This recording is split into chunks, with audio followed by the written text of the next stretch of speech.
You open the app on a Tuesday. Nothing special about the Tuesday. You are eating lunch at your desk, a sandwich from the place 2 blocks over, and you tap through to the portfolio summary the way you do most days, half paying attention. The number is there. It crossed sometime in the previous 48 hours, probably while you were sleeping. You put the sandwich down. You read the number again, 7 figures. You are the first person in your family's recorded history to see that number next to their name.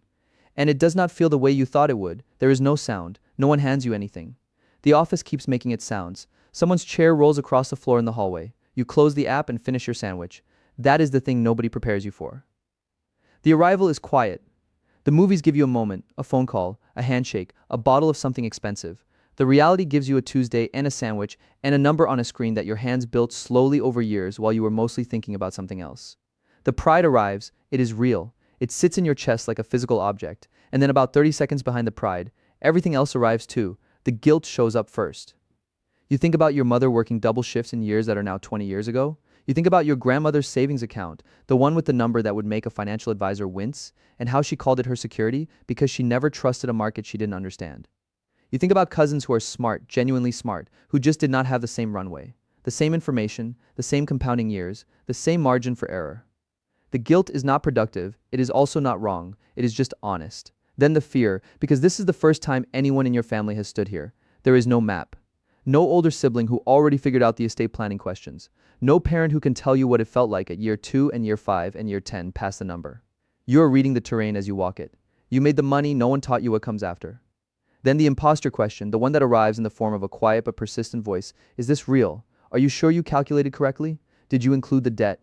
What if the market moves? You recalculate. The number holds, you recalculate again. It still holds. The imposter question does not care about the recalculation. It is not actually a math question.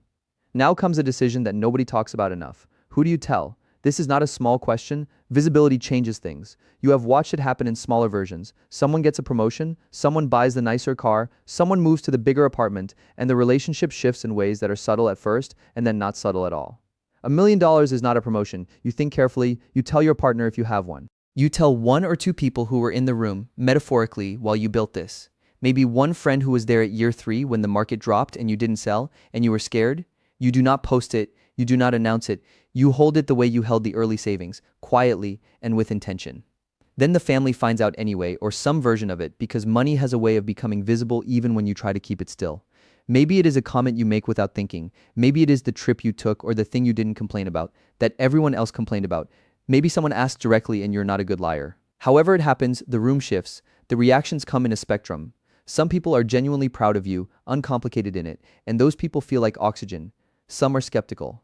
How? Explain it. That sounds risky. What if it goes away? You learn to answer without defending. Some are quiet in a way that is different from their regular quiet. You notice it, you do not press it. Some believe, not necessarily with malice, but with a certain logic, that proximity to the number entitles them to a portion of it. That belief arrives wearing the face of a request. The first ask will not be framed as an ask, it will be framed as a situation. A cousin needs 3 months of rent. A sibling's car died, and they cannot get to work. A parent has a medical bill that is too large to ignore. Each of these scenarios is real. None of them are manipulations. They are the actual circumstances of the people you love, and you are now the person in the family who has the number. The pressure to say yes is not external only. Half of it lives inside you, in the same place as the guilt. This is the first test, not of your generosity, which is real, but of your clarity. You need to know what the number actually means before you can make a single decision about it, not what it looks like. What it is, $1 million in a taxable brokerage account at a 7% withdrawal assumption produces roughly $70,000 a year. $1 million in home equity produces nothing unless you borrow against it or sell. $1 million on paper during a volatile quarter is not the same number it was 3 weeks ago. Headline Millionaire and Liquid Millionaire are different conditions. They require different decisions. You need to know which one you are before the asks arrive, and they are already arriving.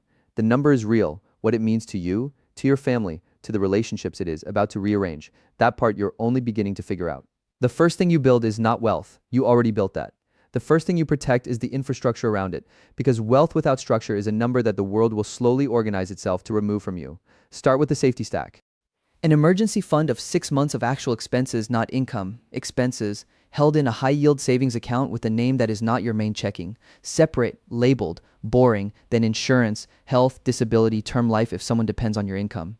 These are not interesting purchases. They are the reason the number survives a bad year. Then basic estate documents, a will, a durable power of attorney, a healthcare directive. An attorney who does this work charges somewhere between 500 and 1,500 and takes an afternoon. The alternative is a probate process that takes years and costs multiples of that. You do the documents, then account security. Two-factor authentication on every financial account. A password manager. Your brokerage is not your email. Treat it differently. The safety stack is not glamorous. It is the foundation that makes everything else possible. You build it once. You review it when your life changes. You do not skip it because you're busy. Then you build the system. 4 buckets: living, investing, giving, fun. The percentages are personal, but the categories are not negotiable. Your living bucket covers everything the month requires. Your investing bucket leaves your checking account on the same day every month without a conversation, the same way it did when you had a third of the money you have now. The giving bucket exists because you will give, and giving from a bucket is different from giving from a wound. The fun bucket exists because the person who never spends is also building a prison, just a nicer one. The system removes the daily decision. You already made the decision when you set the percentages. You do not renegotiate with yourself every month. The numbers move automatically. You review them quarterly. Now the harder part. The family support policy. You write this down before anyone asks you for anything, not because your family is the problem, but because making decisions under pressure in the moment, while someone you love is describing a genuine crisis, is not the condition under which you make your best decisions. Decide in advance what you will fund. Medical emergencies, yes, up to a number you choose. Rent gaps for a sibling actively trying to stabilize, maybe once with a conversation about what changes next. Business ideas from cousins who have not done the basic research. No recurring monthly supplements that create permanent dependency. No, write the policy. The policy is not a wall, it is a map that prevents you from improvising generously into a hole you cannot climb out of. The figure matters less than the clarity when the ask arrives, and it will arrive wearing the clothing of an emergency. You have 3 tools. The first is a simple script. I care about you and I'm not able to do that right now. You do not owe a detailed explanation of your balance sheet to the person asking. The second is an alternative. I cannot write a check, but I can help you find a resource. Make a call. Look at your budget with you. Sometimes what people need is not money. Sometimes it is. But the offer of your time and attention is not nothing. The third tool is silence. You do not negotiate under pressure. Not because you're cold, but because decisions made in emotional urgency tend to cost more than the original ask. If you feel cornered, you say, I need a few days to think about it, and you mean it literally. Lifestyle inflation is the quieter threat. The number arrives and suddenly the apartment feels smaller. The car feels older. The vacation you were planning feels insufficient. This is the moment everything accelerates or doesn't. The question is not whether you can afford to upgrade. The question is whether the upgrade is aligned with what you actually value, or whether it is a performance of wealth for an audience you have not consciously chosen. Write down what you actually want your life to look like. Then check your spending against that list, not against what people at your income level typically spend. The investing fundamentals do not change at 7 figures. You diversify. You hold a long horizon. You do not sell into panic and you do not concentrate into excitement. A drop of 20% on $1 million is $200,000 on paper, and the only way it becomes $200,000 in practice is if you sell. You already learned this. You do not unlearn it because the number is larger. Quiet wealth is a skill. You do not lead with the number. You choose advisors based on credentials and fiduciary obligation, not on how impressive their office looks. You spend on quality without spending on visibility.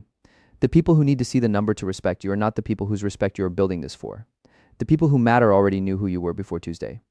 The system is not glamorous. It is exactly that plain and exactly that durable. The million is not the destination. It was never supposed to be. The number is a threshold, and once you cross it, the question that actually matters surfaces. What is this for? Not in an abstract philosophical sense. Concretely, who benefits from this beyond you? What does the next chapter look like when the chapter is longer than your own life? That question is where most first-generation wealth stops, not because the people who built it are selfish, because no one modeled what comes next. Your parents did not have a trust to explain to you. Your grandparents did not walk you through a beneficiary designation. You are building the template from scratch, which means you also get to decide what it looks like. The shift is from saver to steward. Those are different identities with different responsibilities. A saver protects the number. A steward asks what the number is supposed to do across time and across people. You do not have to choose a charity or endow a scholarship or write a mission statement. You have to decide deliberately what you want your wealth to mean once you're not here to explain it. Write that down before you update anything else. Then come the structures. Beneficiary designations on every account, retirement accounts, brokerage accounts, life insurance, bank accounts with transfer on death provisions. These are not complicated. They are a form you update. The consequences of not updating them are significant. An ex-partner named on a beneficiary form from 11 years ago can inherit your Roth IRA regardless of your will. The will does not override the designation. The designation overrides the will. Update the form. Do it this week. For some families, a trust makes sense. Not every family. A revocable living trust is useful when you have assets in multiple states, when you have minor children, when privacy around the estate matters, or when the family dynamic suggests that a probate process would become a conflict process. An estate attorney charges somewhere between $1,500 and $4,000 for a basic trust. What it costs to not have one when the situation required one is measured in legal fees and years in relationships. Get the consultation, let the attorney tell you whether you need it.